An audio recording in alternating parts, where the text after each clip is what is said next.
you've made no progress. None. You never moved. You might even be further from your goal than you were.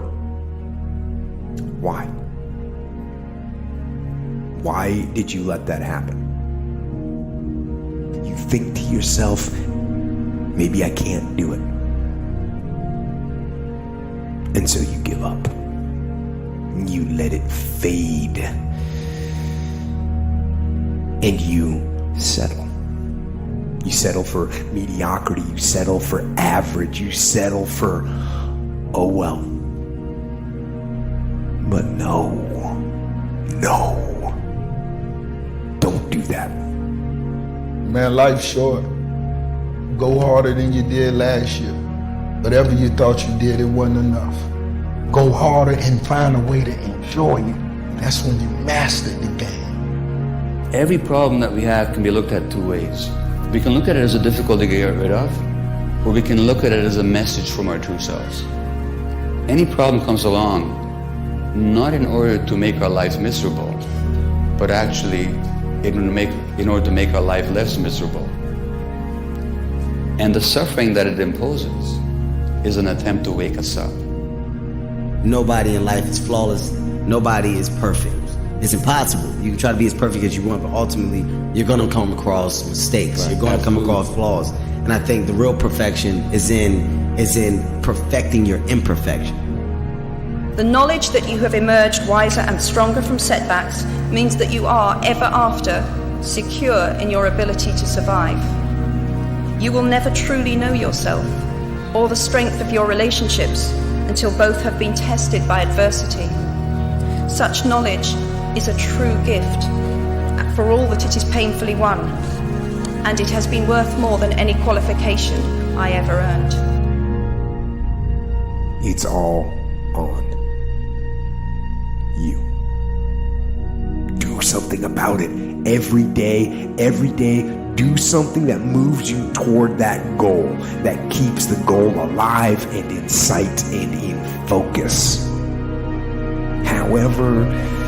However small or insignificant that step might seem, take it, do it, do that little piece. Make it happen. Because that goal isn't going to achieve itself.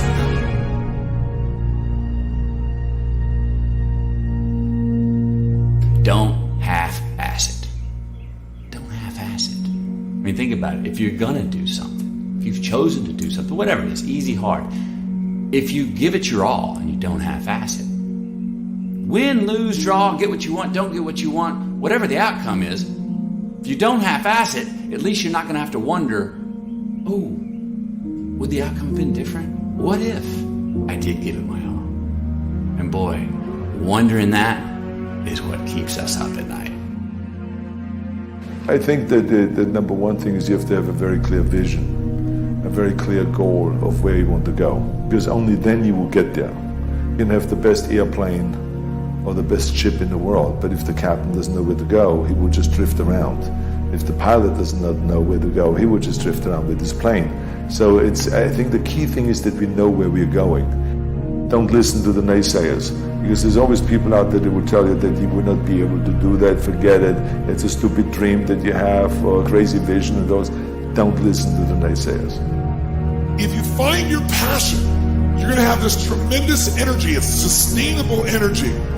But momentum requires you always do the next thing to keep the momentum going.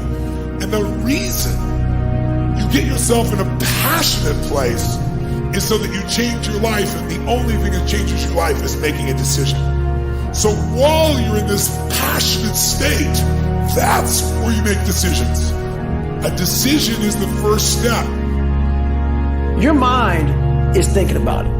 All these dungeons that we've created, all these trap doors, most of the time we quit is because we don't have any mental tools to get us through the other side. So my whole thing for people is you have to examine, why are you doing it in the first place? Allow yourself to dream.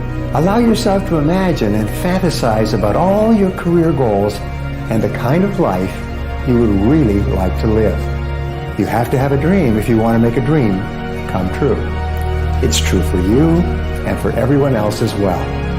So imagine that you have no limitations on what you can be or have or do in life. You have no limits.